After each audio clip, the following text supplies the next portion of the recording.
ఖమ్మం జిల్లాకు చెందిన ప్రముఖ జర్నలిస్ట్ డిప్యూటీ సీఎం బట్టి విక్రమార్క పీఆర్ఓ మారగాని మధుసూదన్ అకాల మరణం పట్ల జర్నలిస్టు సమాజం దిగ్భ్రాంతి వ్యక్తం చేసింది. ఖమ్మం ప్రెస్ క్లబ్ లో Telangana union of working journalist ఆధ్వర్యంలో సంతాప సభ చేపట్టారు. ఈ సందర్భంగా ఆయన చిత్రపటానికి పూలమాలలు వేసి నివాళులర్పించారు. మధుసూదన్ జర్నలిజం రంగంలో పీఆర్ఓగా అందించిన సేవలను సహచరులు గుర్తు చేసుకున్నారు.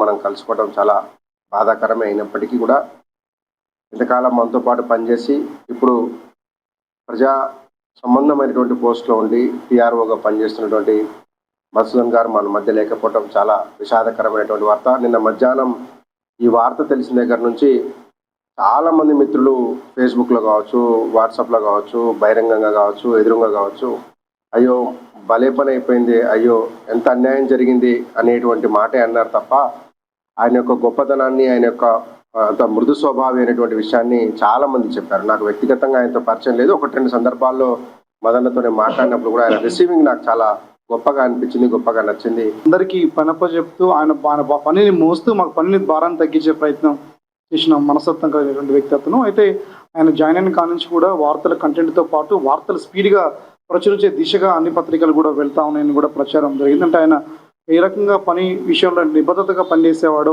ఎట్లాంటి అవసరాలు డిప్యూటీ సీఎంకి ఏ అవసరం ఉందో అలాంటి అవసరాలన్నీ కూడా తీర్చేటువంటి స్వభావం కలిగిన వ్యక్తి. బహుశా చాలా ఒత్తిడికి లోనై ఉంటాడు. అయితే అతను జాబ్ వచ్చినప్పుడు మంచి శాలరీ, చాలా కష్టపడ్డాడు, గొప్పోడవుతాడు, సెటిల్ అవుతాడు, లైఫ్లో పిల్లలు కూడా సెటిల్ అవుతారని చెప్పేసి అని అనుకున్నాం. కానీ ఇలాంటి విషాద సంఘటన, ఛాతీలో నొప్పి రావడం, అది హాస్పిటల్ తీసుకెళ్లడం, ట్రీట్మెంట్ జరుగుతున్న నేపథ్యంలో వెంటనే మరోసారి కార్డియాక్ అరెస్ట్ కావడం అనేది కూడా తీవ్రమైనటువంటి కలత చెందే విషయం.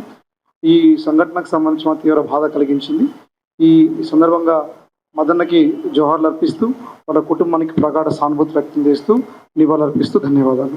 ప్రతి ఒక్కరికి మరణం ఉంటుంది, కానీ మరణం చాలా మందిని, కొద్దిమంది మరణం కొంత బాధ పెడుతుంది, కొద్దిమంది మరణం కొంత ఏదో చనిపోయారు కదా అనేటువంటి భావన కలుగుతుంది.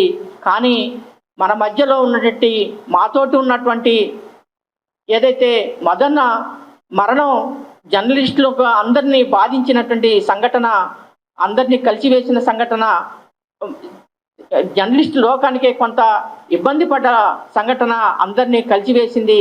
కాబట్టి ఆయన మరణం తీరని లోటుగా భావిస్తూ ఆయనకి ఘనంగా జోహార్లు అర్పిస్తూ వివిధ పత్రికల్లో పనిచేసిన సందర్భంలో గుర్తు చేసుకుంటూ వారు ఆకస్మిక మృతి చెందారు. వారిని మరణం చేసుకుంటూ వారి మృతికి ప్రగాఢ సంతాపాన్ని తెలియజేస్తూ మా కుటుంబ సభ్యులకి సానుభూతిని తెలియజేస్తా ఉన్నాం. వారు ఆంధ్రజ్యోతిలో వీడియోగా పనిచేసినప్పుడు నా మొత్తం అతనితో పాటు జర్నీ చేయడం జరిగింది. కమ్మడపట్టి పుట్టుగా పనిచేసి అతనితో నాకు మంచి అనుబంధం ఉంది.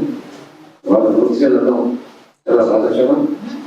ఖమ్మం జిల్లా టీడీపీ ఆధ్వర్యంలో ఈరోజు సంతాప కార్యక్రమాలు నాకు చెప్పినట్టుగా ఒత్తిడికి, మానసిక ఒత్తిడికి ఇదే చెప్పి చాలామంది మా జర్నలిస్టులు కానీ ఇంకా మిత్రులు చనిపోతూ ఉన్నారు.